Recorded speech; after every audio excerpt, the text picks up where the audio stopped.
Que tu sois entrepreneur traditionnel ou 2.0, vendeur ou mieux encore que tu débutes dans le monde de la vente, je te souhaite la bienvenue dans ton podcast Vente face à face. Je suis Antoine Hernandez, mentor et podcasteur expert en force de vente. J'ai commencé dans la vente il y a plus de 25 ans et c'est la raison pour laquelle je suis là pour t'aider, pour te motiver, pour te guider et pour t'accompagner. Je t'invite à m'écouter dès maintenant pour apprendre à maîtriser toutes les phases du processus de vente et à créer un flux constant de nouveaux clients pour ton entreprise. Aujourd'hui, nous allons parler de la résilience. Qu'est-ce que la résilience ? La résilience, c'est un concept qui fait référence à la capacité d'une personne à faire face avec succès à l'adversité. En physique, c'est une valeur caractérisant la résistance au choc d'un métal. Une autre définition est que la résilience se caractérise à travers l'énergie absorbée par un corps lors d'une déformation. En psychologie, c'est la capacité à surmonter les chocs traumatiques. Et en vente, c'est une valeur, une qualité ou une compétence indispensable pour atteindre la réussite professionnelle.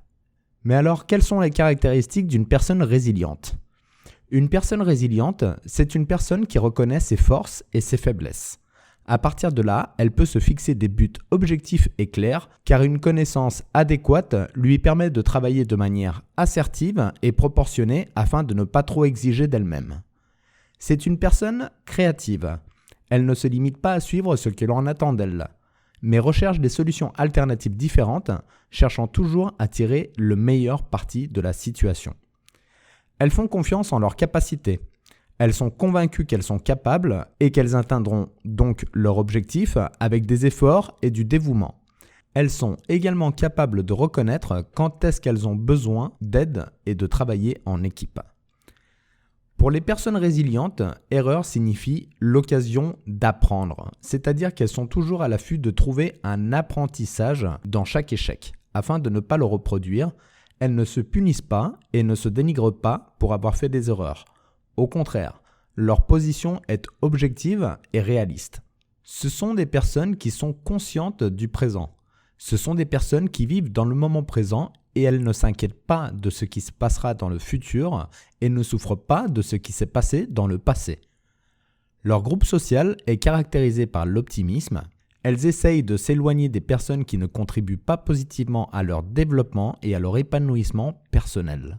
Ce sont des personnes conscientes de leurs émotions et de leurs interprétations. Elles ne se concentrent pas sur la situation, mais sur la façon dont elles traitent l'information. Leur esprit est flexible et elles ne sont pas compatibles avec la rigidité. Au contraire, elles s'adaptent facilement aux nouvelles situations. Elles sont constantes et surtout déterminées à atteindre leurs objectifs. Et leur sens de l'humour est intouchable. Quand peut-on dire qu'une personne est résiliente ? On peut dire qu'une personne est résiliente lorsqu'elle est capable de surmonter les obstacles et d'aller de l'avant, lorsqu'elle est convaincue qu'elle va réussir. Comment la résilience peut-elle donc nous aider ? La résilience nous aide à prendre soin de notre corps. Par exemple, plus nous sommes stressés et anxieux, plus notre corps réagit négativement, ce qui entraîne souvent des maladies. Par ailleurs, plus nous avons des pensées positives et plus nous avons confiance en nos capacités, plus nous avons de chances de réussir face à l'adversité. Pourquoi la résilience est-elle importante ? Parce qu'elle nous aide à nous préparer à des situations auxquelles personne n'est à l'abri, comme un accident, un divorce, une catastrophe naturelle ou toute autre situation que nous pouvons percevoir comme une catastrophe. C'est pourquoi je vous recommande de développer votre résilience. Si vous estimez que vous n'avez pas encore développé cette capacité, il n'est pas trop tard. Quelles sont les causes de la résilience ? Notre personnalité, façonnée par notre tempérament et notre caractère. L'information génétique dont nous avons hérité et ce que nous avons appris. La capacité à résoudre les problèmes.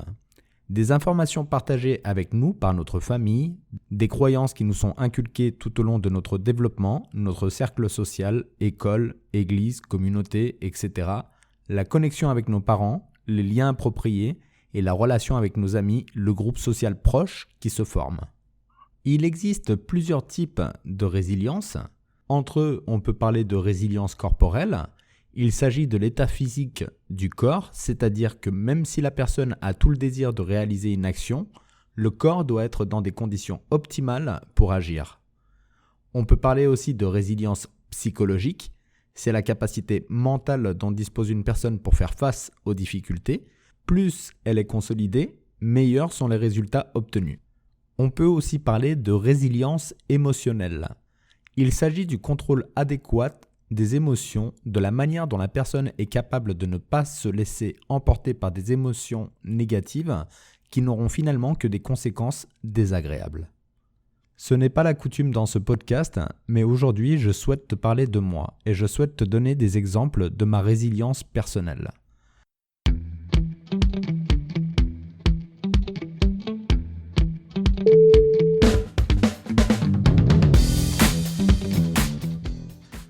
À 20 ans, mon premier patron en vente m'a dit littéralement « Vous ne serez jamais un bon vendeur, monsieur Hernandez ».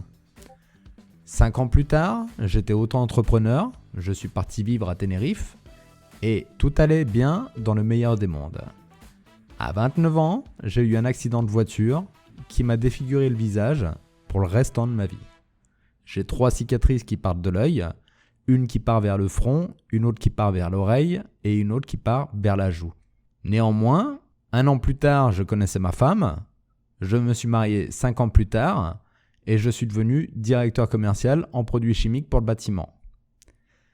À 36 ans, en Espagne, la crise économique a frappé, notamment le secteur du bâtiment, et après un chômage de longue durée, je suis revenu en France, fauché, parce que j'avais perdu tout mon argent dans un investissement immobilier qui a été déclaré en banqueroute, et je suis revenu en France en tant qu'expatrié français à l'étranger. C'est un peu comme dire, parce que c'était les mêmes droits auprès du RSA, comme un ressortissant de prison, à 11 € par jour, c'est-à-dire 330 € d'aide par mois. Et tout ça après avoir travaillé pendant 7 ans en France et ne jamais avoir perçu le chômage. Du moins, pas en France. Mais bon, une personne résiliente ne se plaint pas. Une personne résiliente avance. À 41 ans, je suis revenu à Tenerife, recommencé à nouveau à partir de zéro. Et à 46 ans, après avoir travaillé pendant plusieurs années pour une grande multinationale du secteur électronique, suite à un licenciement collectif, j'ai décidé de lancer ma marque personnelle et d'aider les personnes qui débutent ou qui échouent dans la vente à devenir des experts en sachant créer un flux constant de nouveaux clients de manière éthique et responsable. Je t'aide à vendre plus et à prendre du plaisir pendant le process en augmentant ta résilience, ton empathie, ton optimisme avec ma méthode de A à Z pour te faciliter la vente et te changer la vie. Alors, arrêtons de parler de moi et je suis sûr que tu as envie de savoir comment développer ou améliorer ou renforcer ta résilience. Pour ce faire, je t'invite à suivre les personnes résilientes. Apprends d'elles comment elles ont atteint leurs objectifs. Reçois avec gratitude l'aide des autres qui veulent t'inculquer la persévérance et l'optimisme. Aide les autres et dans l'interaction avec eux, tu apprendras à résoudre des problèmes. Restructure tes croyances. Rappelle-toi que rien n'est aussi terrible que tu le penses et qu'il n'y a rien de si difficile que tu ne puisses supporter ou y faire face. Rappelle-toi que nous ne pouvons pas changer la réalité, mais que nous pouvons changer notre interprétation et le sens que nous lui donnons. Concentre-toi sur ce que tu as plutôt que sur ce que tu n'as pas. Fixe de vrais objectifs ou divise-les en plus petits. Renforce-toi, récompense-toi avec des mots gentils pour chaque effort que tu fais. Ne te compare pas aux autres, chacun a son propre rythme. Tu peux aussi générer des niveaux plus élevés d'interaction avec les autres, te donnant ainsi la possibilité de rencontrer d'autres personnes avec lesquelles tu pourras connaître différents traits de personnalité. Aide les autres, encourage les événements qui suscitent la solidarité, tu en tireras également des enseignements. Maintiens une routine quotidienne, cela te donne un sentiment de sécurité et de stabilité dans ta vie, ce qui entraîne des niveaux plus élevés de cohérence et de discipline. Apprends à prendre soin de ta santé mentale et physique. Fixe-toi des buts objectifs et réalistes et n'arrête pas avant de les avoir atteints. Encourage une bonne estime de toi. Essaye d'identifier les bonnes choses, même dans les situations où tu penses que rien de bon n'en est sorti. Essaye d'être conscient de tes émotions. Comprends que le changement fait partie de la vie. Je t'encourage à te connaître et d'être capable d'identifier tes forces afin de les exploiter et tes faiblesses afin de t'améliorer. Si je t'ai expliqué tout ça sur ma vie personnelle, c'est pour que tu comprennes que toi aussi tu peux atteindre tes objectifs à partir du moment où tu n'abandonnes pas. Sois résilient et lâche pas l'affaire. C'est tout pour aujourd'hui. Si cela t'a plu, je t'invite à t'abonner à ce podcast pour être informé de la sortie des nouveaux épisodes. En attendant, tu peux me joindre directement sur mon site internet www.antoinehernandez.com à travers la page de contact. Tu peux aussi m'envoyer un message privé sur Instagram @antoinedevente. Et s'il y a quelque chose d'urgent qui t'inquiète ou qui te préoccupe, tu peux me parler de ton cas particulier et nous pourrons programmer ensemble une consultation gratuite pour t'aider avec tes ventes. Mon cher Phénix, tu n'es plus et tu ne seras jamais plus tout seul. À très bientôt sur le podcast de Vente Face à Face.